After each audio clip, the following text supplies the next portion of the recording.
பிதாவே, ஆசீர்வதிக்கப்பட்ட இந்த நல்ல வேலைக்காக நன்றி.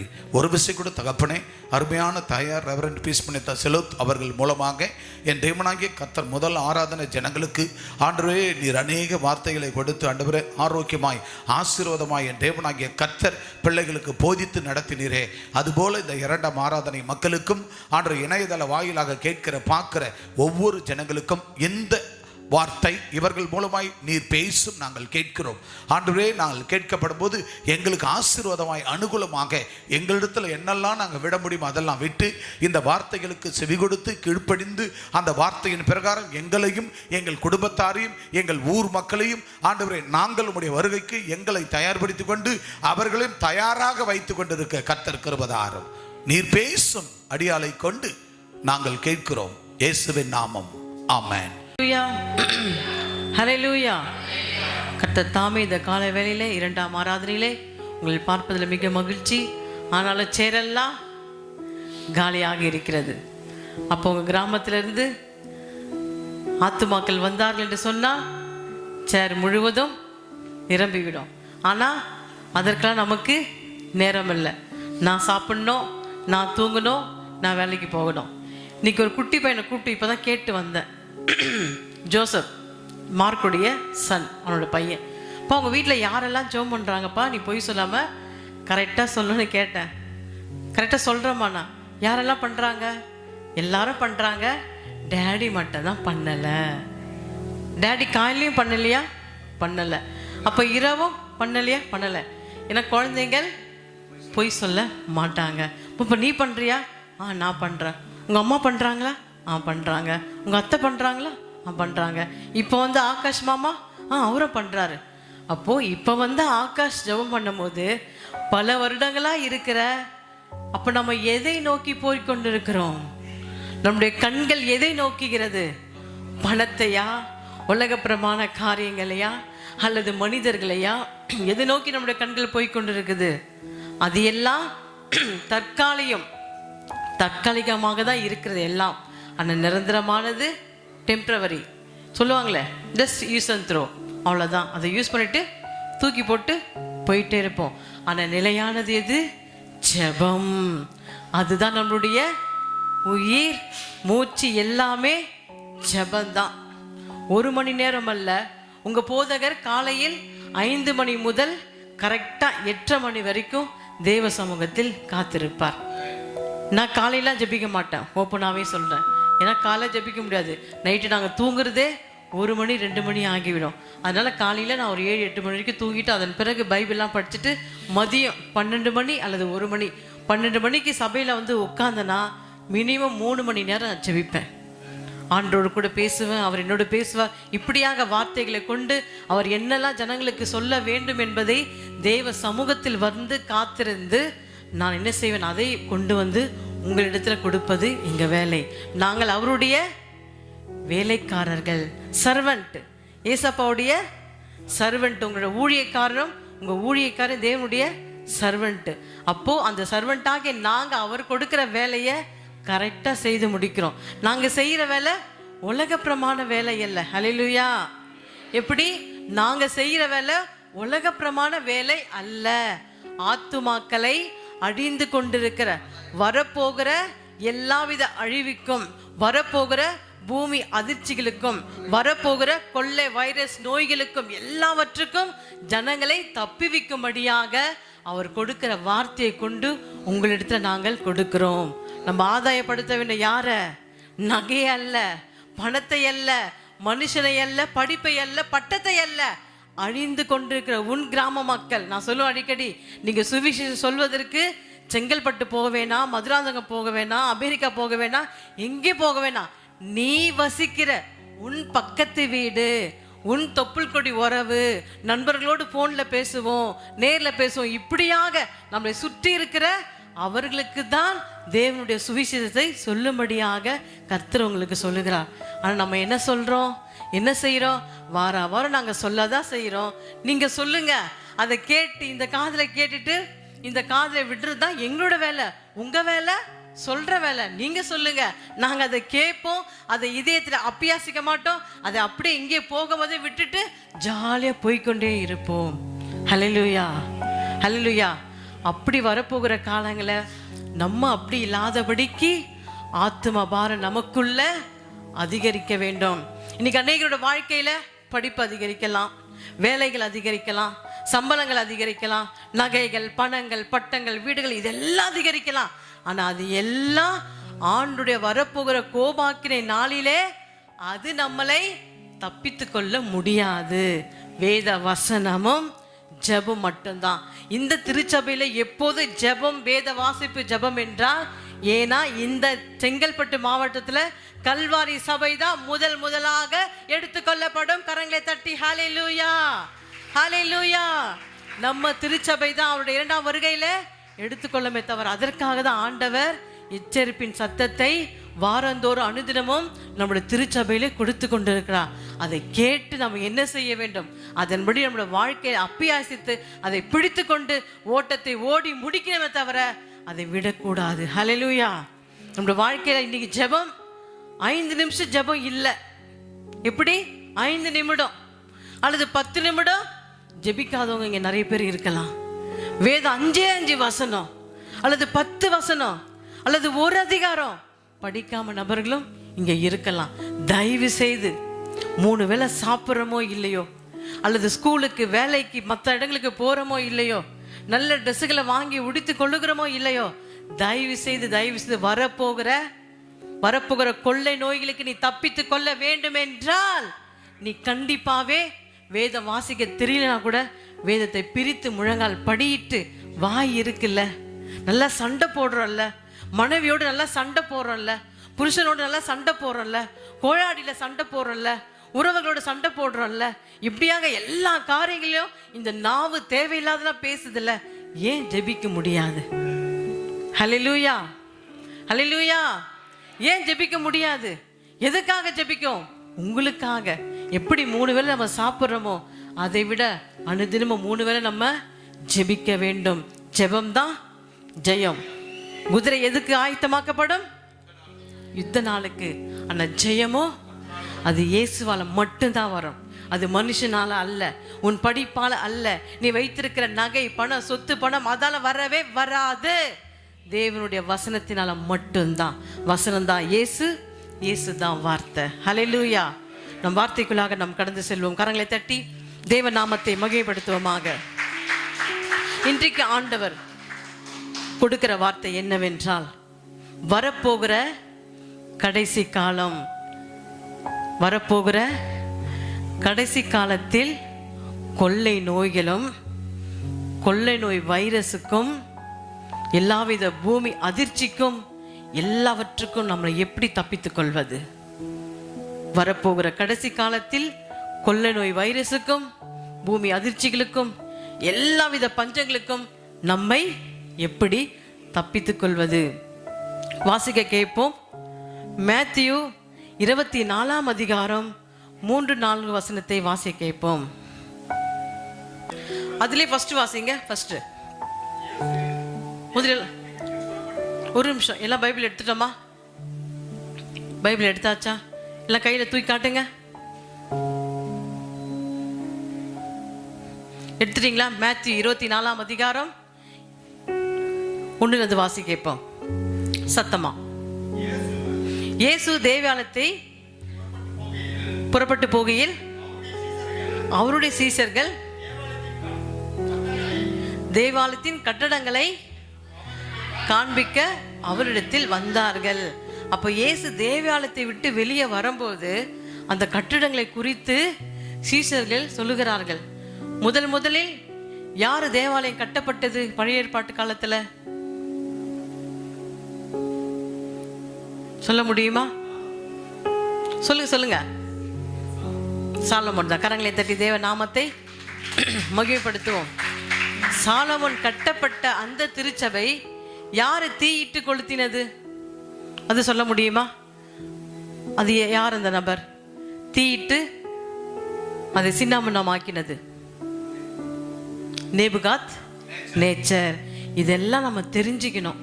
எப்படி சபை முதல்ல யாரு கட்டப்பட்டது, அந்த தேவாலயம் எங்க கட்டப்பட்டது அது தெரியுமா? எந்த ஊர் சொல்ல முடியுமா? சாலமோன் கட்டப்பட்ட ஆலயம் எந்த ஊர் தெரியாதா? இது எவ்வளவு பெரிய அவமானக்குரிய விஷயம் தெரியுமா? இங்க இருக்கிறவங்க 1 வருஷமா 2 வருஷமா பல ஆண்டுகளாக நம்ம இருக்கிறோம். ஆனா இதையே நம்ம தெரியாம, இதெல்லாம் பேசிக்.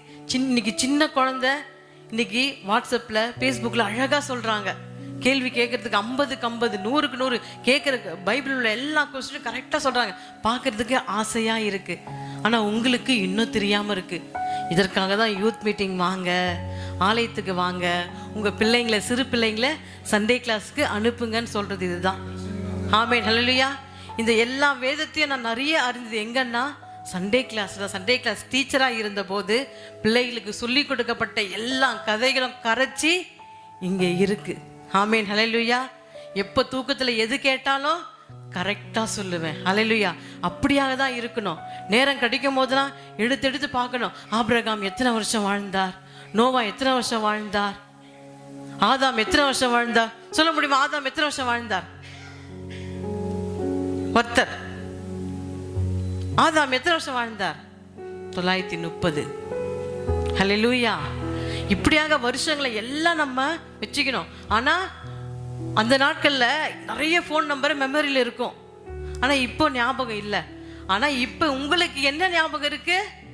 அநேகருடைய நண்பர்களுடைய ஃபோன் நம்பர் ஞாபகத்தில் இருக்கு. அநேகருடைய நண்பர்களுடைய டேட்டா பர்த் ஞாபகம் இருக்கு. வீட்டு அட்ரஸ் ஞாபகம் இருக்கு. எல்லாமே ஞாபகம் இருக்கு. ஆனா கர்த்தருடைய அது எல்லாம் அழியக்கூடியது. எப்படி?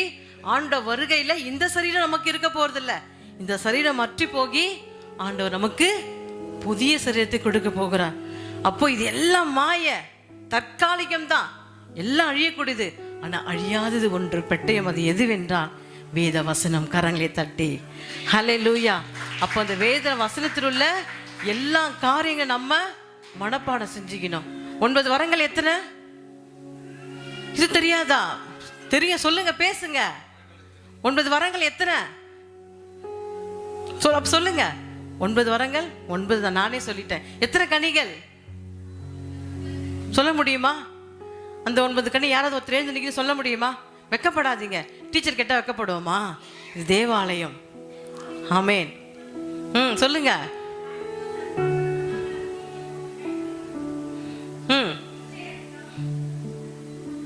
தயவு, நற்குணம், இச்சை எடுக்க, விசுவாசம். ஏன்னா இதெல்லாம் நம்முடைய மண்டையில மனப்பாடமா இருக்கணும். கரங்களை தட்டி இப்படியாகத்தான் ஒவ்வொன்றும். எத்தனை புத்தகம், அதுல எத்தனை அதிகாரம் இருக்கு? பிரதான கட்டளை எது? சொல்லுங்க. பிரதான கட்டளை எது? இது தெரியாதா? பிரதான கட்டளை அன்பு. 10 கட்டளை அது வேற. என்னை அன்றி உனக்கு வேற தேவர்கள் உண்டாயிருக்க வேண்டாம், யாதொரு விக்கிரதாலே நமஸ்கரிக்க, அது 10 கட்டளை அது வேற. இது பிரதான கட்டளை என்னால் அன்பு. அன்பு எனக்கு இராவிட்டால் நான் ஒன்றுக்குமே பிரயோஜனமே இல்லை. அந்த அன்பு அதிகமா யாரிடத்துல இருந்தது? ஆண்டவராகிய இயேசுவிடத்துல இருந்ததுனால தான் இன்றைக்கு நம்ம இங்க உட்கார்ந்து கொண்டிருக்கிறோம். ஹல்லேலூயா, ஹல்லேலூயா. அப்போ அந்த நாட்களில் சபை யார் கட்டப்பட்டது? நல்லா தெரிஞ்சுக்கோங்க. சாலமோன் எந்த ஊர்? இன்னும் ஞாபகம் வரலையா? ஏசப்பா எங்கெங்க பிறந்தாரு? சொல்லுங்க. எருசலேம். எருசலேம்ல தான் அந்த சபை கட்டப்பட்டது. அந்த சபையிலிருந்து தான் ஆண்டவர் வெளியே வருகிறார். ஹல்லேலூயா.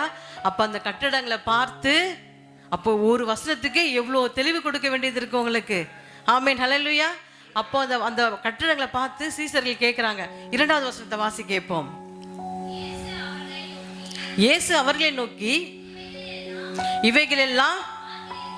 இவைகளெல்லாம் நீங்க பார்க்கிறீங்க, கேட்கிறீங்க. இவ்விடத்தில் ஒரு கல்லின் மேல் ஒரு கல் இராதபடிக்கு எல்லாம் இடிக்கப்பட்டு போகும் என்று மெய்யாகவே உங்களுக்கு சொல்கிறேன். கரங்களை தட்டி ஹல்லேலூயா, ஹல்லேலூயா. அந்த சபையை குறித்து நம்ம மேன்மை பாராட்டுகிறோம். இந்த சபை எவ்வளவு அழகா இருக்கு, இந்த சபை எப்படியெல்லாம் கட்டப்பட்டிருக்கு என்று சீஷர்கள் இயேசுவிடத்தில் சொல்லப்படும் போது, ஒரு கல்லில் மேடாதபடிக்கு அது எல்லாம் இடிக்கப்படும். அப்ப யாரு தான் எடுத்துக்கொள்ளப்படுவார்கள்? சபையா? சொல்லுங்க. சபை யாரு? நீங்க தான் சபை. அந்த சபையாகிய ஆலயமாகிய உங்க ஆலயமாகிய அந்த இதயத்துல தான் ஆண்டவராகிய இயேசு உங்களுக்குள் வாசம் பண்ணுகிறார். ஹல்லேலூயா. ஆண்டவர் வருகையில சபை அப்படியாகத்தான் இருக்கும். கட்டிடங்கள் அப்படியாக தான் இருக்குமே தவிர சபையாகிய நீங்கள் அவருடைய வருகையில நம்ம எல்லோரும் எடுத்துக்கொள்ளப்படுவோம். அடுத்தது வாசிக்க கேட்போம். பின்பு அவர் ஒலிவு மலையின் மேல் உட்கார்ந்திருக்கையில் சீஷர்கள் அவரிடத்தில் தனித்து வந்து, இவைகள் எப்போது ஆண்டவர் நீங்க சொல்றீங்களே இந்த பில்டிங் எல்லாம் அழிக்கப்படும், இந்த கட்டிடங்கள்லாம் இடிக்கப்படும் சொல்றீங்களா, அது எப்போ நடக்கும் அப்படி என்று யாரிடத்துல கேட்கிறார்கள்? சீஷர்கள் இயேசுவிடத்தில். வாசிப்போம். உம்முடைய வருகைக்கும் உலகத்தின் முடிவுக்கும் அடையாளம் என்ன? நீங்க வருகிற அந்த வருகைக்கு முடிவு என்ன, அடையாளம் என்ன என்று சீஷர்கள் கேட்கிறார்கள். வஞ்சியாதபடிக்கு எச்சரிக்கையாயிருங்கள். கரங்களை தட்டி ஹல்லேலூயா. அப்போ உம்முடைய வருகைக்கும் உலகத்தின் முடிவு அடையாளம் என்ன எங்களுக்கு சொல்ல வேண்டும் என்றார்கள்.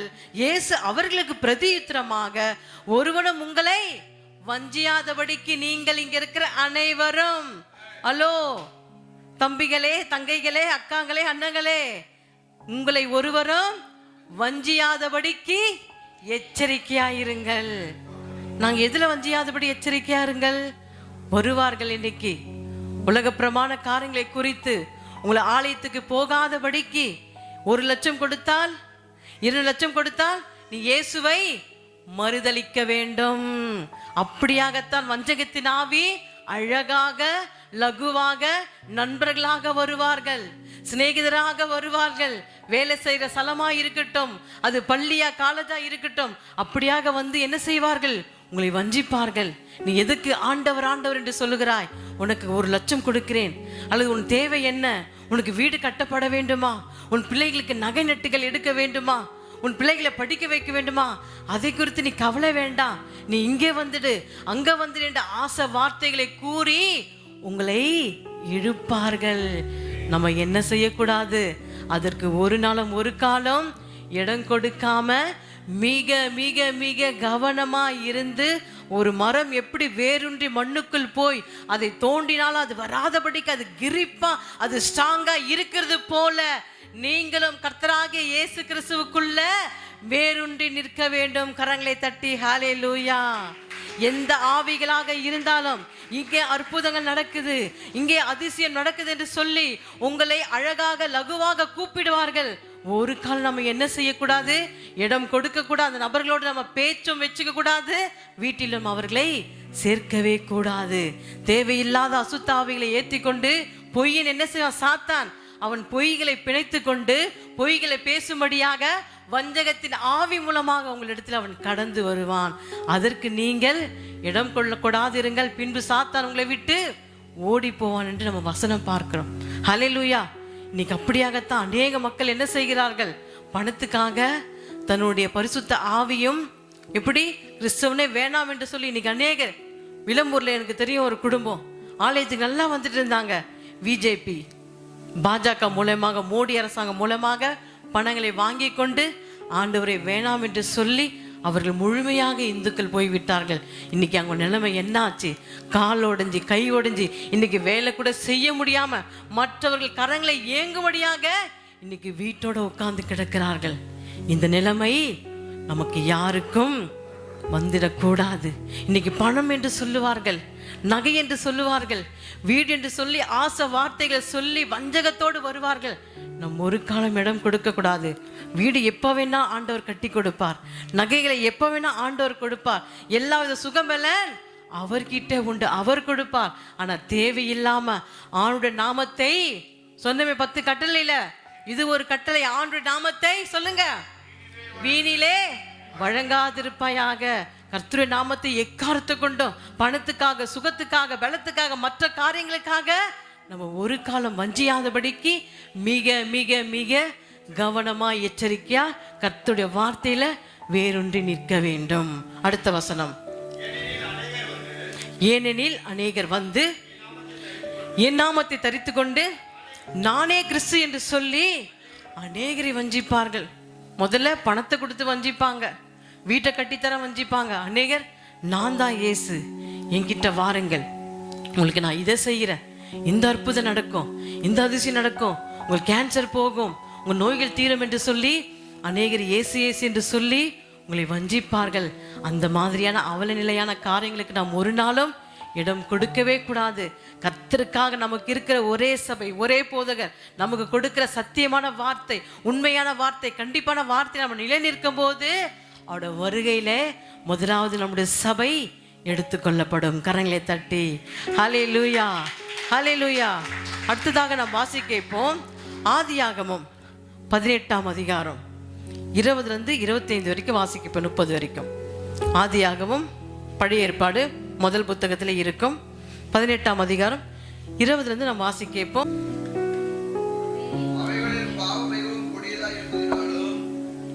நீங்க வாசிங்க.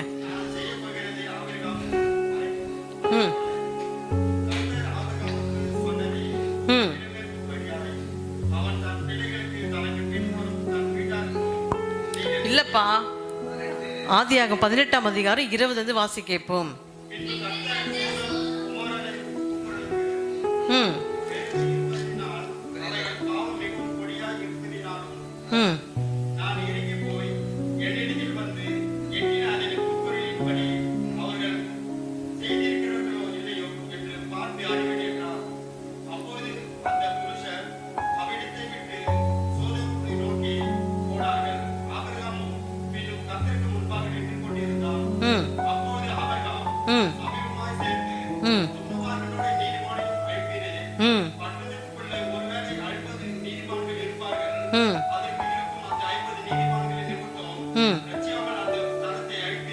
அப்படின்னு எடுத்துங்க.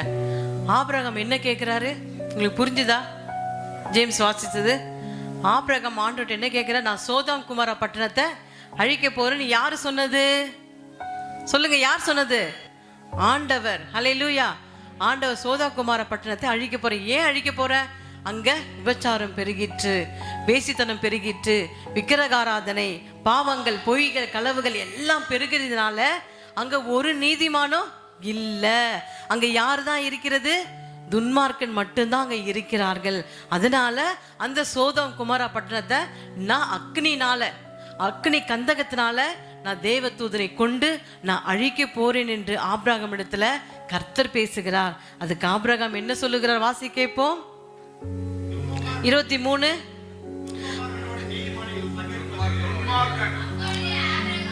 அப்பொழுது ஆபிரகாம் சமீபமாய் சேர்ந்து துன்மார்க்கோட, எப்படி அங்க துன்மார்க்க இருக்கிறான்.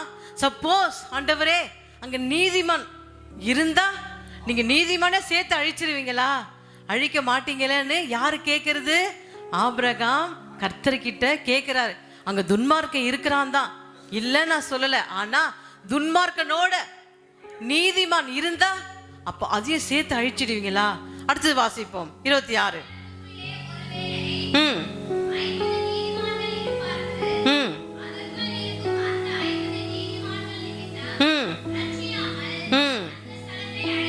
பாத்தீங்களா? அங்க என்ன கேட்கிறார் ஆபிரகாம்? 50 நீதிமான்கள் நிமித்தம் ரட்சியாமல் அந்த ஸ்தலத்தை அழிப்பீரோ? சப்போஸ் ஆண்டவரே ஒருவேளை அங்க 50 நீதிமான் இருந்தா நீங்க அழிப்பீங்களா? அழிக்க மாட்டீங்களே அப்படின்னு கேட்கிற. அதுக்கு ஆண்டவர் சொல்றார். அடுத்த வசனத்தை வாசி கேட்போம். துன்மார்க்கனுடைய நீதிமானையும் உமக்கு தூரமாய் இருப்பதாக, நீதிமானையும் துன்மார்க்கனையும் சமமாய் நடப்பித்து உமக்கு தூரமாய் இருப்பதாக. அடுத்தது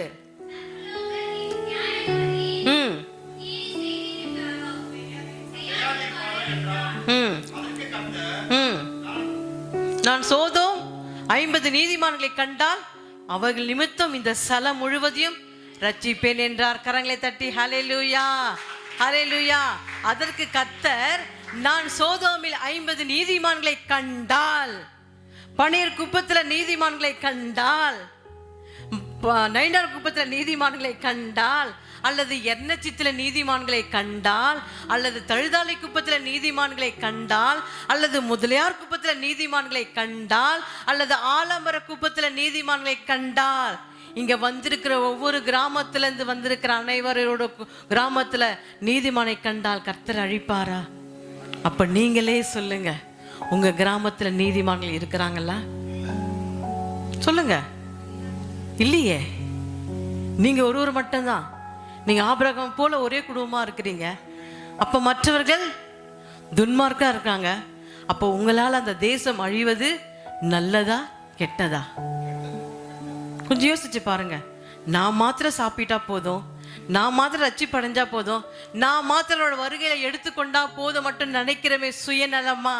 அப்போ உங்களுடைய கிராம மக்கள் முழுவதுமாக அழிக்க போறாங்களே. வருகிற கொள்ளை நோய்க்கும், வருகிற பூமி அதிர்ச்சிக்கும், வருகிற கந்தக அக்னிக்கும் எல்லாவற்றுக்கும் அவர்கள் எப்படி தப்பித்து கொள்ள முடியும்? முடியவே முடியாது. அங்க ஆபிரகாம் கேட்கிறாரு, ப்ளீஸ் ஆண்டவரே, 50 பேர் இருந்தா அந்த சோதம் குமாரா பட்டணத்தை அழிக்க மாட்டீங்கல்ல? அல்லது 40 பேரு, அல்லது 30 பேரு, அல்லது 20 பேரு, அல்லது 10 பேரு, கடைசியா 5 பேரு. அப்படியே அந்த வசனம் வருது, வாசிங்க. அப்போது ஆபிரகாம் பிரதியுத்தரமாக, இதோ தூளும் சாம்பலுமா இருக்கிற அடியேன் ஆண்டவரோட பேச துணிந்தேன். ஒருவேளை 50 நீதிமானுக்கு 5 பேர் குறைந்து இருப்பார்களானால் அந்த 5 பேர் நிமித்தம் பட்டணம் முழுவதையும் அழிப்பீரோ என்றான். அதற்கு அவர், நான் 45 நீதிமான்களை அங்கே கண்டால் அதை அழிப்பதில்லை என்றார். ஹல்லேலூயா. அடுத்து வாசிங்க, அப்படி வாசிச்சு வாங்க. அவரோட பேசி 40 நீதிமான்கள் அங்கே காணப்பட்டாலோ என்றார். அதற்கு அவர் 40 நீதிமான்கள் நிமித்தம் அதை அழிப்பதில்லை என்றார். அப்போது அவன், நான் இன்னும் பேசுகிறேன் ஆண்டவரே. பாருங்க அந்த இடத்துல 30ஆம் வசனத்தை நல்லா கவனிங்க எல்லாரும் பாருங்க. அப்போது அவன், நான் இன்னும் பேசுகிறேன். இன்னும் பேசுற ஆண்டவர். 50 போய், 40 போய், 45 போய், 30 போய், ஆபிரகாம் ஆண்டவர்கிட்ட கெஞ்சாத மன்றாடுறாரு. எப்படி பாருங்க. அப்போது அவன், நான் இன்னும் பேசுகிறேன் ஆண்டவரே, ஆண்டவருக்கு கோபம் வராமல் இருப்பதாக. கரங்களை தட்டி ஹல்லேலூயா, ஹல்லேலூயா. ஆண்டவர் எவ்வளவு அற்புதமாக இந்த காலை வேளையில உங்களுக்கு உணர்த்தி கொண்டு இருக்கிறார். ஆண்டவரே, 50 பேர் இல்லப்பா என் கிராமத்துல, என் எண்ணச்சித்துல 50 பேர் இல்லப்பா, பன்னீர் குப்பத்துல 50 பேர் இல்லப்பா, பருமைக்கணியில 50 பேர் இல்லப்பா, இங்க வருகிற ஒவ்வொரு கிராமத்துல 50 பேர் இல்லப்பா. அப்ப ஆண்டவர் அட்லீஸ்ட் 5 பேர் இருந்தா ஆபிரகாமே நான் அந்த தேசத்தை அழிக்க மாட்டேன்னு சொல்றாரு. நீங்க கோவப்படாதீங்க ஆண்டவரே, நான் அப்படி கேட்கிறேன், நீங்க கஷ்டப்படாதீங்க, நீங்க கோவப்படாதீங்க. அட்லீஸ்ட் ஒரு 5 பேர் இருந்தாச்சுன்னா அந்த கிராமம் தப்பிக்கும்ல. அதுவும் என்ன மழையா இல்லையே, அக்னி. அக்னி ஒரு சூடு பட்டாலே நமக்கு எப்படி வலிக்குது. இது வரைக்கும் எனக்கு சாதமே வடிக்க தெரியாதுங்க. சின்ன வயசுல சாதம் வடிக்கும் போது தண்ணியெல்லாம் ஃபுல்லாக மேலே ஊற்றிக்குவேன். அதெல்லாம் அது கிட்ட பண்ண பயம். அதனால் இது வரைக்கும் நான் சாதம் எனக்கு வடிக்கவும் தெரியாது, நான் வடிக்க மாட்டேன். அவங்க வெளியே போயிட்டா கூட சிம்பிளை வச்சு எப்போ வருவாரோ வெளியே நின்று பார்த்துட்டு இருப்பேன் நான் சாதத்தை வடிக்கிறதுக்கு. அப்போ ஒரு சூடு பற்றோன்னு அவளை பயந்து பயந்து அதை தள்ளி போகிறோமே. அந்த சோதம் குமாரா பட்டணம் அக்னியால, அதுவும் கந்தக அக்னியால வர்ஷிக்க பண்ணி அந்த சோதம் குமாரா பட்டணம் முழுவதும் கரியாயிற்று. ஹல்லேலூயா. அந்த நிலைமை உன் பட்டணத்துக்கு வரணுமா? யோசிங்க. அப்ப ஆத்ம பாரம் செய்யறோமா, உழைக்கிறோமா? அட்லீஸ்ட் 5 குடும்பத்தை ஆபிரகாம் கேட்கிறாரு, 50 வேணாம் ஆண்டவரே, 45 வேணாம், 40 வேணாம், 35 வேணாம், 30 வேணாம், 25 வேணாம், 20 வேணாம், 15 வேணாம், 10 வேணாம், 5 இருந்தா. ஹல்லேலூயா. நீங்க கோவப்படாதீங்க நான் கேட்கிறேன்னு சொல்லி வாசிங்க. 32 வாசிங்க. அப்போது அவன், ஆண்டவருக்கு கோபம் வராது இருப்பதாக நான் இன்னும் இந்த ஒரு விசை, இந்த கடைசி நிமிஷம், இந்த இன்னும் ஒரு விசை மாத்திரம் பேசுகிறேன். 10 நீதிமான்கள் அங்கே காணப்பட்டாலோ என்றான். அதற்கு அவர், 10 நீதிமான்கள் நிமித்தம் அதை அழிப்பதில்லை என்றார். கர்த்தர் ஆபிரகாமோடு பேசி முடிந்து பின்பு போய்விட்டார். ஆபிரகாம் தன்னுடைய இடத்துக்கு திரும்பினான். கரங்களை தட்டி ஹல்லேலூயா, ஹல்லேலூயா. அப்ப நீங்களே யோசிங்க. கர்த்தர் இந்த காலை வேளையில அவருடைய வசனத்தை கொண்டு உங்களிடத்துல பேசி கொண்டிருக்கிறார். அந்த சோதம் குமாரா பட்டணம் அழிவது போல உங்க பட்டணம் அழியாதபடிக்கு அதை நீங்கள் தான் பாதுகாக்க வேண்டும். ஜெபத்தினாலும் ஆத்துமா உழைப்பினாலும், அவங்க சொன்னாலும் கேட்டாலும் கேட்காவிட்டாலும் பரவாயில்லைங்க, நீங்கள் போய் சொல்லுங்க. அட்லீஸ்ட் 5 ஆத்துமா நீதிமான் உன் குடும்பம் உன்னோட கிராமத்தில் இருந்தார்கள் என்று சொன்னால் நிச்சயம் அந்த ஊர் கிராமம் ரட்சிக்கப்படும். இல்லை என்றால் அது அக்னியால சுட்டெரிக்கப்படும். அது அக்னி வருமா, இல்லை கொரோனா வைரஸ் வருமா, இல்லை கொள்ளை நோய் வருமா, அல்லது 10 வாதைகளை கொடுத்தார் ஆண்டு மோசே மூலமா, வெட்டுக்கிளி வருமோ, அல்லது முதலை வருமோ, அல்ல கல்மழை வருமோ, அது எது வருமோ நாம் அறியோம். கர்த்தர் சொல்லிவிட்டார், பூமி அதிர்ச்சிகளும் கொள்ளை நோய்களும் கொள்ளை வேதனைகளும் வரும், நீங்கள் பயப்படாதிருங்கள். பயப்படாமல் இருந்து எதற்குள் காத்திருக்க வேண்டும்? கர்த்தருடைய வார்த்தைக்குள்ளாக, ஜெபத்துக்குள்ளாக அவரோடு கூட கிட்டி சேரணும். ஆனா இன்னைக்கு நம்ம உலகத்தோடு கிட்டி சேர்ந்து கொண்டு இருக்கிறோம். நண்பர்களோடு, போனோடு, டிவியோடு, கெட்ட வார்த்தைகளோடு, கெட்ட பழக்கங்களோடு, இப்படியாக அதை தான் நம்ம கிட்டி சேர்ந்து கொண்டு வாழ்ந்து கொண்டு இருக்கிறோமே தவிர ஆத்ம பாரத்துக்குள்ளாக நம்ம இன்னும் கடந்து போகாமல் வாழ்ந்து கொண்டு இருக்கிறோம். இன்னும் 5 ஜபம் இல்லை, 5 நிமிஷம் ஜபம் இல்லை, 1 மணி நேரம் ஜபம் இல்லை. இப்படியாக நம்முடைய வாழ்க்கை எப்படியாக போய் கொண்டிருக்குது என்று நீங்களே யோசித்து பாருங்கள். எதற்காக இந்த எச்சரிப்பின் சத்தம் அடிக்கடி ஆண்டவர் கொடுத்து கொண்டிருக்கிறார்? ஏன்னா காலம் சமீபமாய் இருக்கிறது. இனி காலம் செல்லவே செல்லாது. இந்த வார்த்தைகள் இனி வருமா என்று நமக்கு தெரியாது. அப்ப இன்னைக்கு குடும்பம் எங்க இருக்கு? இன்னைக்கு ஆண்டவர் வந்துட்டாருங்க, ஒண்ணு வேணாம். கர்த்தரோட வருகை இப்பவே இந்த பேசி கொண்டிருக்கிற வேலையில, இந்த நிமிஷத்துல பரிசுத்த ஆவியானவர் உங்க மத்தியில உலாவி கொண்டு இங்கே வந்தார் என்று சொன்னால், நீங்கள் மாத்திர சபையோடு நம்ம எடுத்துக்கொண்டு பட்டால் மற்றவங்கள் தொப்புள் கொடியவர்கள் எங்கே போவார்கள்? சற்று சிந்தித்து பாருங்க. உங்க உறவுகள், உங்க பந்தங்கள், உங்கள் தாயோ தகப்பனோ, உன் புருஷனோ, உன் மனைவியோ, உன் பிள்ளையோ இன்னைக்கு அவர்கள் ஆலயத்தில் இல்லாமல் போனதுனால நீங்கள் மாத்திரம் இன்றைக்கு ஆண்டவர்களை இப்போது எடுத்துக்கொள்ளப்பட்டால், வீட்டில் இருந்து நான் வீட்டில இருந்து ஜெபிக்கிறேன், நான் அங்கிருந்து ஜெபிக்கிறேன் சொல்லிக்கொண்டு வீட்டில் இருக்கிறார்களே, அவர்கள் எங்கே போவார்கள்? கொஞ்சம் யோசித்து பாருங்க.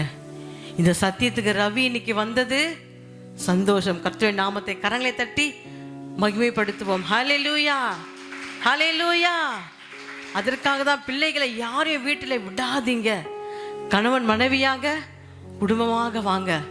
வார வாரம் வந்து போகும் ஞாயிற்றுக்கிழமை தான் வீட்டில் உள்ள எல்லோரும் ஒன்று சேர்ந்துதான் வரீங்க. சாட்சிக்கு ஆசையாக தான் அம்மா அப்பா எல்லோரும் ஒன்று சேர்ந்துதான். வேண்டாம், எப்படி வார வாரம் வந்து போகும் ஞாயிற்றுக்கிழமை தான் அம்மா அப்பா எல்லாரும் சேர்ந்து ஆசையாக ஆலயத்துக்கு போவோம்.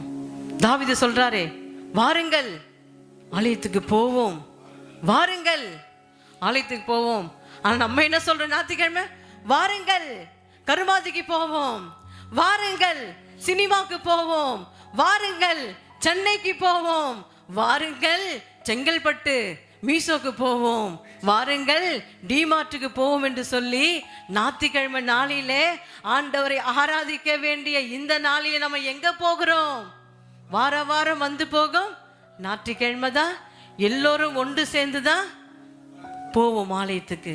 அப்படியாக குடும்பமாக ஆலயத்துக்கு வர வேண்டுமே தவிர, நீ வீட்டில் இரு, நான் போறேன் நீ என்று அந்த அவல நிலைக்கு நம்ம தள்ளப்படாதபடிக்கு அவருடைய வருகைக்காக மிக மிக கவனமா ஜாக்கிரதையா இருந்து அவருடைய வார்த்தையை நம்ம பெற்றுக்கொண்டு கடந்து போக வேண்டும். ஆபிரகாம் என்ன செய்தா? 50 நீதிமான் 40 30 என்று சொல்லி 10 இருந்தா அந்த கிராமத்தை ரட்சிப்பேன். அப்போ உங்க கிராமத்துல எத்தனை நீதிமான் இருக்கிறாங்க? கொஞ்சம் யோசிச்சு பாருங்க. ஒருவருமே இல்லையே, ஒருத்தர் கூட ஆலயத்துக்கு கொண்டு வர முடியலையே. அப்ப அது அழிந்து போனா அதுக்கு காரணக்கர்த்தா யாரு? நீங்க தானே.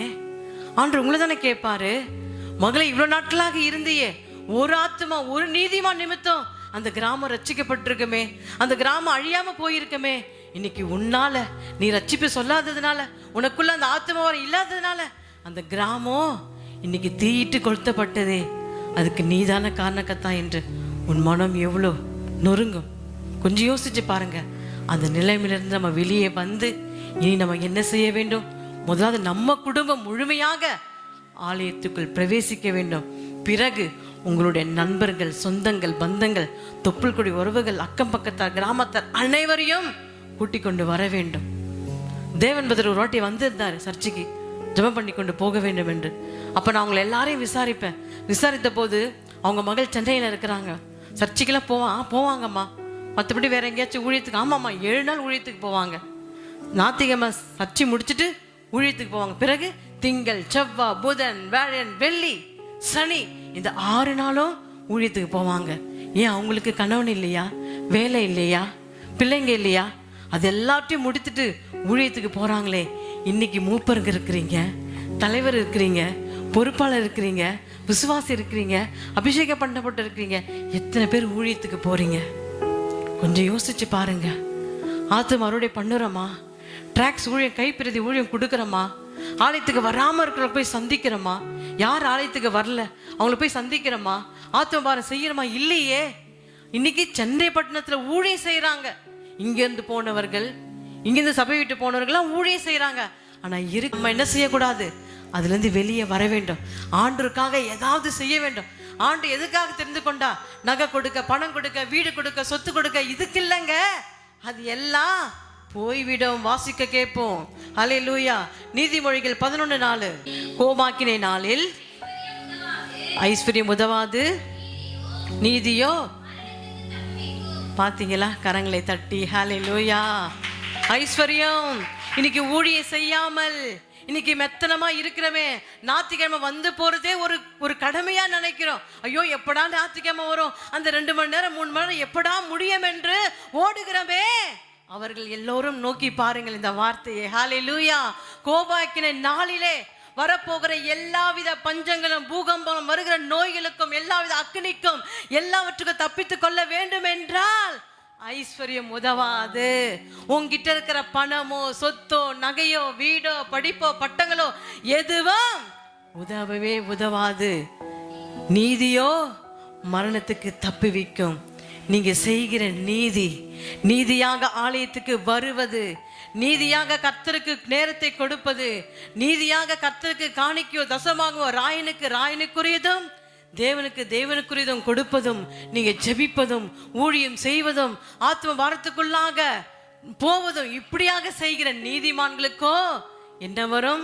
எத்தனை பஞ்சங்கள் வந்தாலும், எத்தனை நோய்கள் வந்தாலும், எத்தனை வியாதிகள் வந்தாலும், எத்தனை கொரோனா வைரஸ் எது வந்தாலும் அது உங்களை சேதப்படுத்தாது. அது யாருக்கு தான்? நீதிமானாகிய நீதி செய்கிற உங்களுக்கு மட்டும்தான். அப்ப நம்ம நீதியை செய்கிறோமா? சொல்லுங்க. ஜெபிக்கிறோமா? வேதத்தை வாசிக்கிறோமா? ஊழியம் செய்கிறோமா? கர்த்தருக்கு கொடுக்கிற காரியத்தில் ஒழுங்கா கொடுக்கிறோமா? நேரத்துக்கு சபைக்கு வரோமா? இல்லையே. அது எல்லாம் இருந்தாதான் வருகிற கொள்ளை நோயாகிய மரணத்துக்கு நீங்கள் தப்பித்து கொள்ள முடியும். இது நம்ம கடைசி நிமிஷத்தில் வாழ்ந்து கொண்டிருக்கிறோம். கடைசி காலம் அல்ல, கடைசி காலத்துல தள்ளி வந்தாச்சு. இது கடைசி நிமிஷம். ஆண்டவர் எப்ப வேணாலும் வர அவர் தயாராயிருக்கிறார். நீ உலகம் முழுவதும், உன் கிராமங்கள், பட்டணம் முழுவதும் சுவிசேஷம் அறிவிக்கப்பட்டால் தான் கடைசி நாட்கள் நிறைவேற்றி என்று நாம் புரிந்து கொள்ள முடியும். ஹல்லேலூயா. அப்ப என்ன உதவாது நமக்கு? கோபாக்கினை நாளிலே ஐஸ்வர்யம் உதவாது. நல்லா புரிந்து கொள்ளுங்கள். நீதியோ மரணத்தை தப்புவிக்கும். அதிலே வாசிக்கப்போம். நீதிமொழிகள் 10:17. அது வேண்டாம். சங்கீதம் 33:18-19. சங்கீதம் 33:18-19 வாசிக்கப்போம். தமக்கு யாருக்கு? கர்த்தருக்கு பயந்து ஆத்துமாக்களை. ஹல்லேலூயா. பாத்தீங்களா? மீண்டும் வாசிங்க. தமக்கு பயந்து தமது கிருபை நிமித்தமாக காத்து கொண்டிருக்கிற உங்களை பார்த்து ஆண்டவர் சொல்லுகிற ஆத்துமாக்களை மரணத்துக்கு விலக்கி விடுவிக்கவும். கரங்களை தட்டி ஹல்லேலூயா. ஹல்லேலூயா. யாருக்கு காத்திருக்கிறவர்கள்?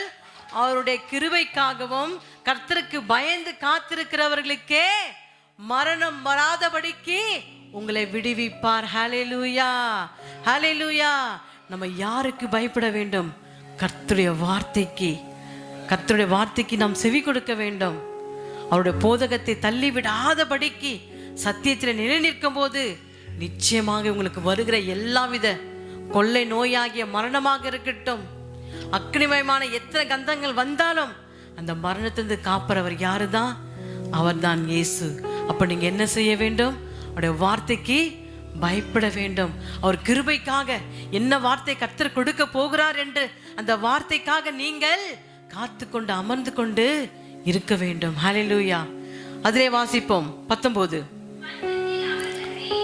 பஞ்சத்தில் என்ன வரப்போகிற பஞ்சங்களுக்கும் கொடிய நோய்களுக்கும் கொடிய வியாதிகளுக்கும் பூமி அதிர்ச்சிகளுக்கும் எல்லாவித போர்களுக்கும் எல்லாவற்றுக்கும்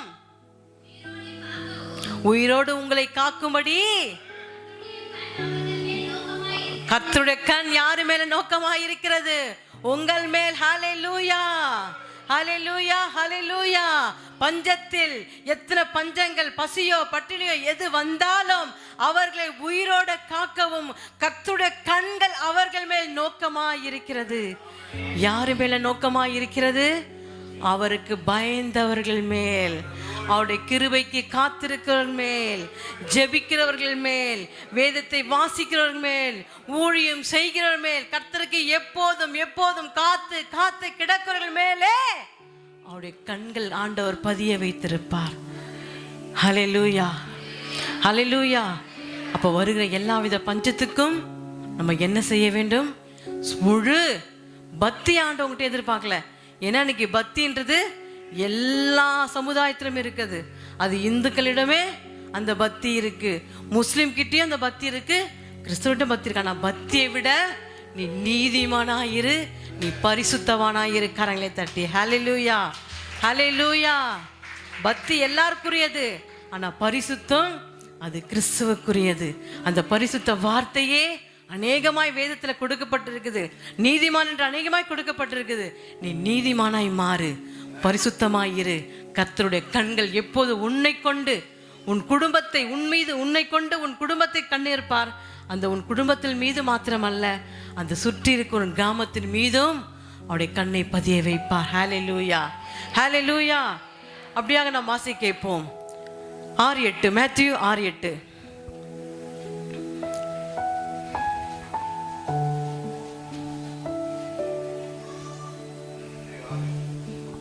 மத்திய வாசிப்ப 24 6:8.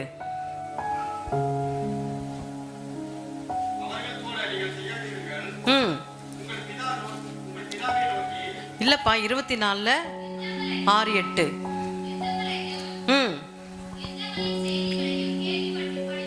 பாத்தீங்களா? என்ன படுவீங்க? பஞ்ச நாட்களிலே, கொள்ளை நோய்களிலே, அவருடைய வருகையில என்னெல்லாம் வரும்? வாசிங்க. யுத்தங்களையும் யுத்தங்களின் செய்திகளையும் கேள்விப்படுவீர்கள். கலங்காதபடி எச்சரிக்கையாயிருங்கள். வரும், ஆங்காங்கே போர்கள் வரும், நிலநடுக்கம் வரும், பூமி அதிர்ச்சி வரும், யுத்தங்கள் வரும், மனிதருக்குள் மனிதர் அடித்துக் கொள்வார்கள், ஒருத்தர் ஒருத்தரை காட்டிக் கொடுப்பார்கள், பகைக்கப்படுவார்கள். இது எல்லாம் நடக்கும். டிவி சேனல்களிலே நாம் பார்ப்போம். அதை கண்டு நம்ம என்ன செய்யக்கூடாது? பயப்படாமல் இருக்க வேண்டும். வாசிப்போம். ஹல்லேலூயா. யுத்தங்களையும் செய்திகளையும் கேள்விப்படுவீர்கள், கலங்காதபடி எச்சரிக்கையா இருங்க. ஜெபத்துல எச்சரிக்கையா இருங்க, வேத வாசிப்புல எச்சரிக்கையா இருங்க. எச்சரிக்கையா இரு, தேவ சமூகத்துல காத்திருங்கள். ஹல்லேலூயா. அடுத்து வாசி கேட்போம். இவைகள் எல்லாம் சம்பவிக்க வேண்டியதே, ஆனாலும் முடிவு உடனே வராது. எப்படி? அங்கங்க எல்லா அதிர்ச்சிகளும் பூமிகளும் வெள்ளங்களும் எல்லாம் வருவாங்க, ஆனா முடிவு உடனே வராது. வாசிப்போம். பாத்தீங்களா? ஜனத்துக்கு விரோதமாய் ஜனமும், ராஜ்யத்துக்கு விரோதமாய் ராஜ்யமும் எழும்பும். பஞ்சங்களும் கொள்ளை நோய்களும் பூமி அதிர்ச்சிகளும் பல இடங்களில் உண்டாகும் உண்டாகும் உண்டாகும். இது நிச்சயம், இது பொய் அல்ல. ஹல்லேலூயா. அதனாலதான் இன்னும் மோடி ஆட்சி மாறாம அப்படியே இருக்கிறது. ஏன்னா மோடி ஆட்சி மாறிட்டா, சோனியா ஆட்சி வந்துட்டா, அங்க என்ன இருக்காது? பஞ்சம் வராது, பூமி அதிர்ச்சி வராது. ஏன்னா அவர்கள் கிறிஸ்தவர்கள். ஹல்லேலூயா. ஆண்டவர்கிட்ட பேசினார். ஆண்டவரே, எல்லாம் காங்கிரஸ் ஆட்சி வந்துரும்ன்றாங்க. ஆனா அவங்க வேதத்துல இருக்கிற சத்தியம் எப்படிப்பா நிறைவேறும்? புரியுதுங்களா? எப்படி வேதத்துல பஞ்சங்கள் வரும்னு சொல்லியிருக்கிறீங்களே, யுத்தங்கள் வர சொல்லியிருக்கிறீங்களே, அங்க சாப்பாடு கிடைக்காது, மனுஷன் அடித்துக்கலாம் சொல்லிருக்க, அது எப்படி நிறைவேறும்? காங்கிரஸ் ஆட்சி வந்தா அது நிறைவேறாதே அப்படி என்று கர்த்தர் என்னோடு பேசினார். நான் கரெக்டா தீர்க்கமா ஜெபத்துல காத்திருந்தேன். அநேகத்துல சொன்னேன், காங்கிரஸ் ஆட்சி வராது, ஏன்னா யுத்தங்களும் பஞ்சங்களும் உண்டாகும் என்று கர்த்தர் 2000 வருஷங்களுக்கு முன்பதாகவே சொல்லப்படாயிற்று. அது நடக்க வேண்டும் என்றால் அது மோடி ஆட்சி மூலமாக தான் இவைகள் எல்லாம் நடக்கும். கரங்களை தட்டி ஹல்லேலூயா, ஹல்லேலூயா. நம்ம ஏதோ வந்தோம் ஆசை வார்த்தைகள் சொல்லிட்டு போகலாம். நீங்க வாழாக்காமல் தலையாவீர்கள், நீங்க கீழாமல் மேலாவீர்கள். ஆபிரகாமை போல, நட்சத்திரங்களை போல ஆசீர்வதிக்கப்படுவீங்க. ஈசாக்க போல 100 மடங்கு இருப்பீங்க. எஸ்ரா போல 120 தேசத்துக்கு ராசாத்தி இருப்பேன்னு அப்படியே நாங்க சொல்லிட்டு போய்கொண்டே இருக்கலாம். அதுவல்ல, ஏன்னா வரப்போகிற காலம் மிக மிக கொடிய காலமாயிருக்கு.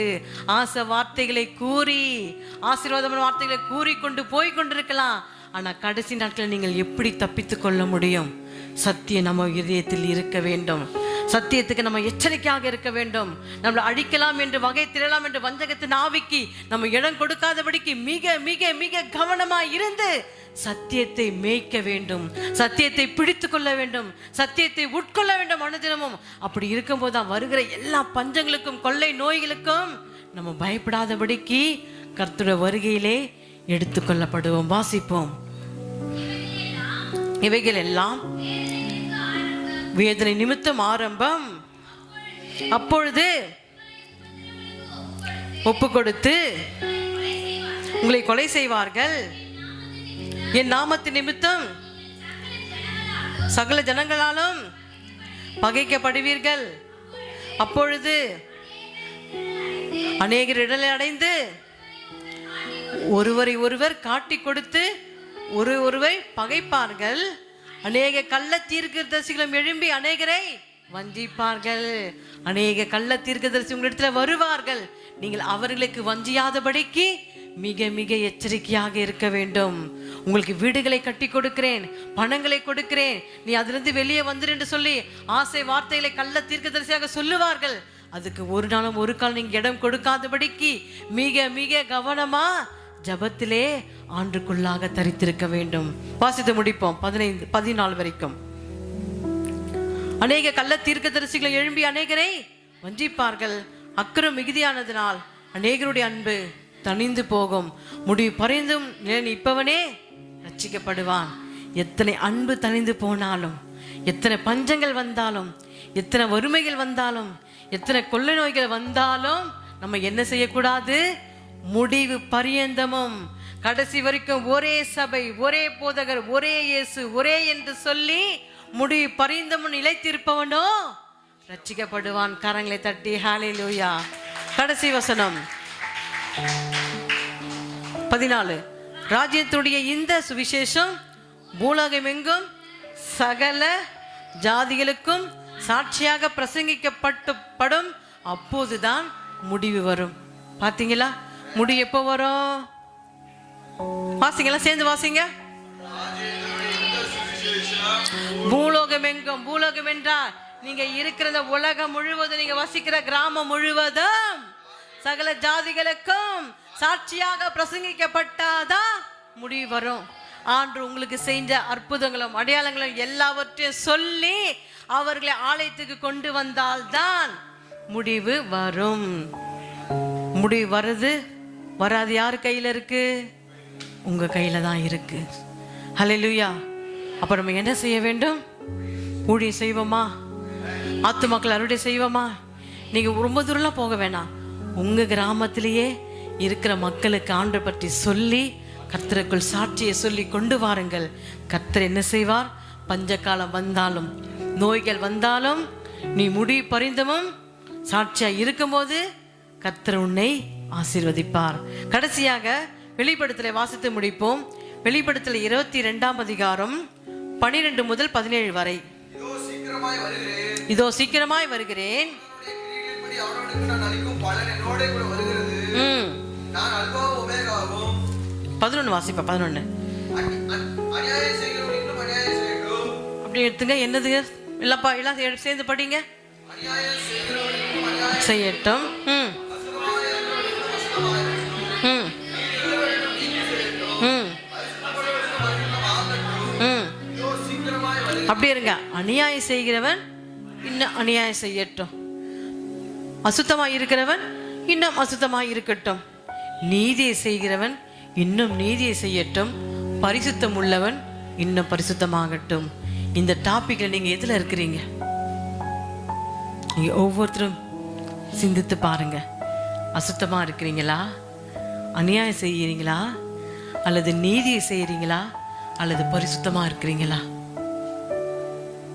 பரிசுத்தமா இருக்க என்ன செய்வார் ஆண்டவர்? இதோ சீக்கிரமாய் வருகிறேன், அவனுடைய கிரியையின்படி நீ என்னெல்லாம் செய்யறியோ, நீ எதெல்லாம் கர்த்தருக்கு பரிசுத்தமா நீதியா செய்யறியோ அதன் பிரகாரமாக கிரியையின்படி அவனுக்கு நான் அளிக்கும் பலன் என்னோடு கூட வருகிறது. நீங்க பூலோகத்துல செய்கிற எல்லா வித காரியங்கள் நல்லா புரிஞ்சுக்குங்க. ஆண்டு சொல்லிட்டாரோட வருகையில நீங்க எல்லாம் செய்கிற காரியம் கிரியையின்படி என்னோடு கூட வருதுன்னு ஆண்டு சொல்லிட்டாரு. என் கூட இல்ல, உங்க போதகர் கூட இல்ல, ஜூனியர் பாஸ்டர் கூட இல்ல, யாரு கூட? ஆண்டரோடு கூட வருகிறது. அதனால நீங்க என்ன செய்றீங்கன்றத நீங்க நிதானமாய், கரெக்டா, உண்மையாய், நீதியாய், பரிசுத்தமாய், கரெக்டா உங்களோட வாழ்க்கையில செய்கிற காரியங்களை கரெக்டா செஞ்சீங்கன்னா அது அதன் கிரியை தக்க பலனை அவரோட வருகையில நீங்க பெற்றுக்கொள்வீர்கள். ஆண்ட வருகையில நீங்க வர வேண்டுமா அல்லது இரண்டாம் வருகை அக்னி கடலே போக வேண்டுமா என்பது அது உங்க கரத்தில் தான் உள்ளது. சொல்ல வேண்டியது, நீங்க ஆண்டோட வருகையில வர்றதுக்கான எல்லாவித காத்திருந்து எல்லாவித பொக்கிஷமான வார்த்தைகளை எடுத்து ஆண்டு கிட்டந்து உங்களுக்கு நாங்கள் வாங்கி கொடுத்து அதை கொடுக்கும்போது அதை பெற்றுக்கொள்வது உங்கள் வேலை. அதை பெற்றுக்கொண்டு பரிசுத்தமாய் நீதியாய் நீங்க நடக்கும்போது நிச்சயமாகவே கல்வாரி சபை ஆண்டவரோடு கூட வருகையிலே எடுத்துக்கொள்ளப்படுவீர்கள். வாசிப்போம். ஹல்லேலூயா. இதோ சீக்கிரமாய் வருகிறேன், அவனுடைய கிரியையின்படி அவனுக்கு நான் அளிக்கும் பலனை என்னோட வருகிறது. அடுத்து வாசிங்க. நான் அல்பா ஒமேகாவும் ஆதி மந்தமும் முந்தைய பிந்திரமா இருக்கிறேன்.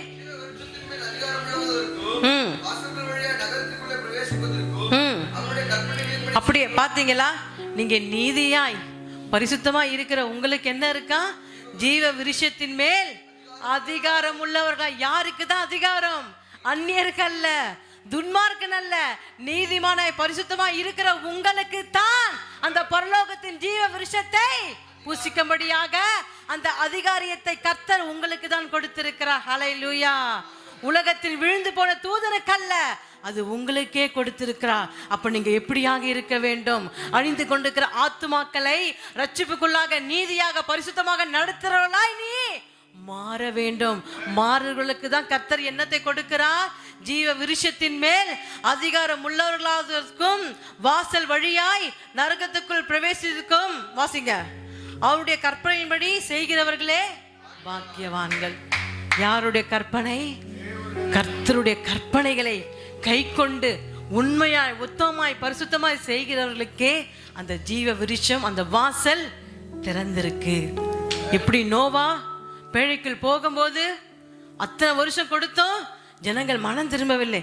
சரி, ஒரு 8 நாள் ஒரு 7 நாள் கொடுக்கலாம் என்று கதவு திறக்கப்பட்ட போதும் அவர்கள் உள்ளே வரலான கர்த்தர் பரலோகமாகிய அந்த ஜீவ விருஷத்தை புசிக்கும்படியாக அந்த அதிகாரத்தை கர்த்தர் உங்களுக்கு கொடுக்கும்படியாக அவர் திறந்த வாசலை உங்களுக்கு வைத்திருக்கிறார். அதில் நீங்களும் சரி, உங்கள் குடும்பத்தாரும், உங்கள் ஜனத்தாரும், உங்கள் தொப்புள் கொடி உறவுகள், உங்கள் பந்தங்கள், கிராம மக்கள் யாவரையும் கொண்டு வருது உங்க வேலை. வாசல் திறக்கப்பட்டு இருக்கிறது. வாசல் சபையாகிய பரலோக வாசல் திறக்கப்பட்டு ரெடியா இருக்கிறது. அந்த கதவு பூட்டாதபடிக்கு அது எப்போதும் திறந்திருக்கும்படியாக அதிலே நீங்கள் அனைவரும் அதிலே வந்து சுகமாய் இருக்கும்படியாக வாசிக்கப்போம். அடுத்தது புயரும் விருப்பத்தின்படி செய்கிற யாவரும் புறம்பே இருப்பார்கள். பார்த்தீங்களா? தயவு செய்து ஆண்டுக்கு பிடிக்காத 2 காரியங்கள். முதலாவது விக்கிரக ஆராதனை, இரண்டாவது விபச்சாரம், பொய், வேசித்தனம். இது யாவற்றையும் நம்ம போகாதபடிக்கு மிக மிக கவனமா இருந்து சபைகள் இவைகளை உங்களுக்கு சாட்சியாக அறிவிக்கும்படி இயேசுவாகிய நான் என் தூதனை அனுப்பினேன். கரங்களை தட்டி ஹல்லேலூயா. சபையாகிய எப்படி எல்லாம் சேர்ந்து வாசிப்போம். சபைகளின் இவைகளை சபையாகிய உங்களுக்கு சாட்சியாக அறிவிக்கும்படி, இந்த வார்த்தைகளை சாட்சியாக பரலோகத்தில் நீங்கள் வரும்படியாக இயேசுவாகிய நான் என் தூதனாகிய அனுப்பினேன். நான் தாவீதின் வேரும் சந்ததியும் பிரகாசமுள்ள விடிவெளி நட்சத்திரமாய் இருக்கிறேன் என்றார். ஹல்லேலூயா. தேவ தூதனை மூலமாக கர்த்தர் எங்களை கொண்டு உங்களிடத்துல பேசி கொண்டிருக்கிறார். இந்த வார்த்தைகளை கேட்டு அபியாசித்து உங்க வாழ்க்கையில நீங்க நடைமுறை நடத்தும் போது நிச்சயமாகவே கர்த்தர் உங்களுக்கு என்னத்தை வைத்திருக்கிற வாசித்து கேட்போம். அதிலேயே 17 ஆவிய மணவாட்டியம். யாரு மணவாட்டி? நீங்க தான். அப்ப யாரு மணவாளன்? இயேசு கிறிஸ்து. ஞாயிற்றுக்கிழமை சபைக்கு வரதுக்கு சோம்பேறி படுறோமே, ஞாயிற்றுக்கிழமை சீக்கிரம் எழுந்து வரதுக்கு ரொம்ப கஷ்டப்படுறோமே. இது எந்த இடம்? இது மணவாளனாகிய திருமணமாகிய இயேசுவுக்குள்ளாக வருகிற இடம்.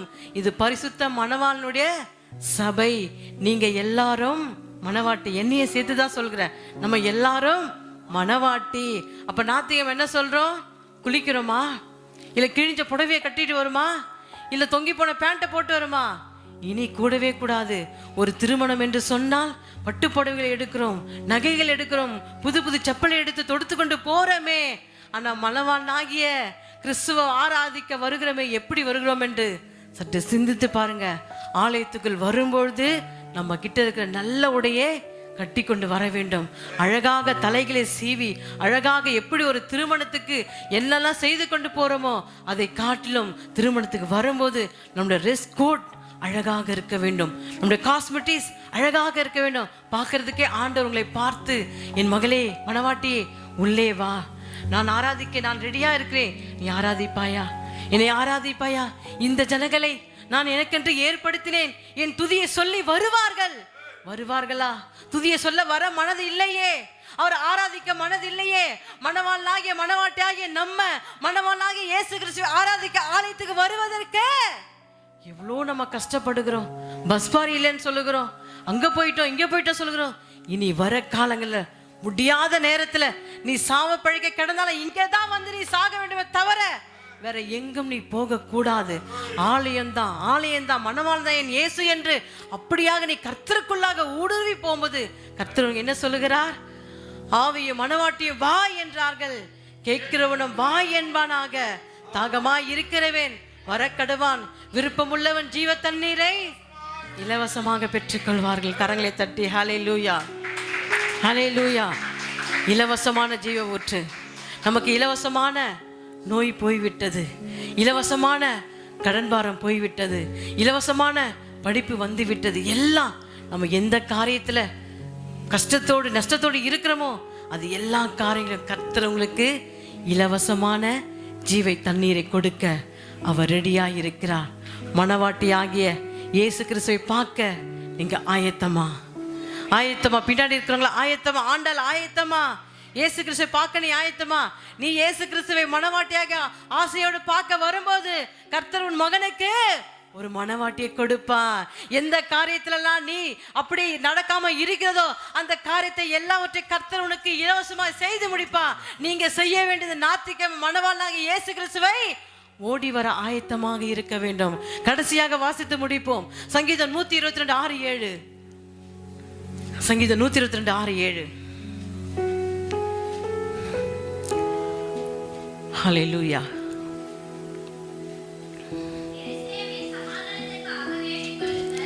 எருசலேமின் சமாதானத்துக்காக வேண்டிக் கொள்ளுங்கள், உங்களை நேசிக்கிறவர்கள் சுகித்திருப்பார்கள். நம்ம எதற்காக ஜெபிக்க வேண்டும்? எருசலேமின் சமாதானத்துக்காக, அங்க நடக்கிற யுத்தங்களுக்காக, அங்க நடக்கிற பூமி அதிர்ச்சிகளுக்காக. ஆண்டவர் எப்படியாக அங்க பிறந்தாரோ, அங்க வளர்ந்தாரோ, அங்க மரித்தாரோ, அங்க எடுத்து கொல்லப்பட்டாரோ, மீண்டும் வரப்போகிற இயேசு கிறிஸ்துவுக்காக, அந்த சமாதானத்துக்காக, இஸ்ரேலுக்காக நீ ஜெபிக்கும் போது உன்னை நேசிக்கிறவர்கள் சுகித்திருப்பார்கள். அடுத்த வசனம் 7. எப்படி? உன் அரங்காலத்துக்குள்ளே, உன் குடும்பத்துல, உன் படிப்புல, உன் மனைவிடத்துல, உன் பிள்ளைகளிடத்துல என்ன இருக்கும்? சமாதானம் இருக்கும்.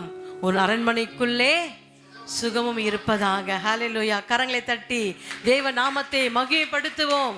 உன் அலங்கத்துக்குள்ளே சமாதானமும் உன் அரண்மனைக்குள்ளே சுகமும் இருப்பதாக. இன்னும் திருமண தடைகள் இருக்கிறதா? அந்த தடைகளை உடைத்து கர்த்தர் உனக்கு சமாதானத்தை கொடுப்பார். உனக்கு சுகத்தை கொடுக்க இருக்கட்டும். அது போக வேண்டிய தூரம் வெகுதியாக இருக்கட்டும். அது எந்த தடையாக இருந்தாலும் கர்த்தர் சொல்லுகிறார், உன் சமாதானத்துக்குள்ளே சந்தோஷம் நிரம்பி வழியும். நீ கர்த்தருக்கு நீதியாக பரிசுத்தமாய் ஆத்துமாருடைய செய்யும் போது கர்த்தர் நிச்சயமாகவே உன்னை சமாதானப்படுத்தி, உன்னை பலப்படுத்தி, உன்னை சிறப்படுத்தி வரப்போகிற ஜீவ ஊற்றை இலவசமாய் நீ பெற்றுக்கொண்டு அவரோடு கூட வருகையிலே நீ எடுத்துக்கொள்ளப்படுவாய். ஆமேன். உலகம் எங்கும் சுவிசேஷம் அறிவிக்கப்பட்ட பின்புதான் முடிவு நிச்சயமாக வரும். கர்த்தருக்காக நாம் ஓடி ஓடி உழைக்கும் போது கர்த்தர் நிச்சயமாகவே உங்களை மேன்மையும் ஆசீர்வதிப்பாராக. கர்த்தர் தாமே உங்கள் யாரோடு இருப்பாராக. ஆமேன், ஆமேன்.